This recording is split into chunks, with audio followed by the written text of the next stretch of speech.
We know that Steve has a male infertility factor already due to his cancer.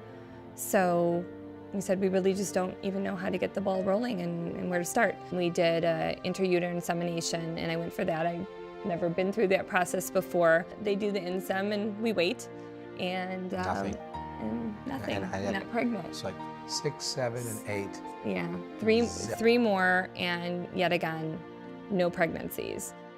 The dilemma now facing the Salkins is that after a year of trying, with 8 failed attempts behind them, Leah's body has produced so many eggs that a decision to proceed could produce multiples, but a decision not to proceed could mean they miss their chance to make a baby. We had a go, no-go decision. And I just was not feeling pregnant, so I started to get a little disappointed and a little depressed. I thought that just, what's the word again? Crazy people do IVF. It's experimental, extreme, and Yeah. maybe Hollywood stars do it, or people with lots of money, or you know, it's futuristic, you know, and that, you know, you only do that if you're, you know, really have a serious infertility issue.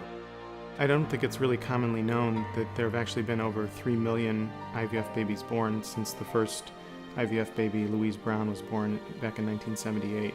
But the basic IVF procedures, where we're fertilizing an egg in the laboratory, I think now that it's been around for 30 years, is no longer experimental. Since the day I met Kathy, years and years ago, one of the things she's always said was that I am put on this earth to be a mother. It seemed like every single person was either, you know, accidentally got pregnant or it was a surprise. My mother was saying if it was meant to be, it'll be.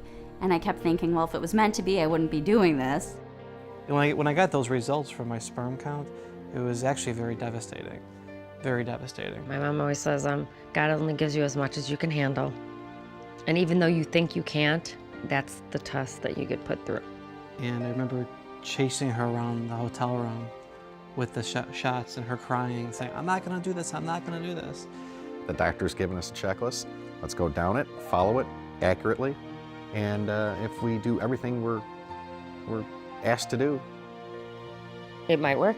We ended up with a good dozen embryos. And I heard him say 33. We could have, you know, 22 kids if we want right now. We ended up with a lot of eggs that went to, embryos that went to blastocyst. We're gonna put 25 in storage and transfer 2. The chance of having 6 embryos implant and give birth to 6 babies was extremely unlikely. Well, they asked us, They what did. would you do if you had triplets?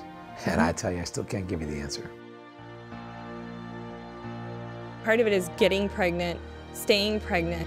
I think it was one night I just started bleeding uncontrollably, and I was just in so much pain.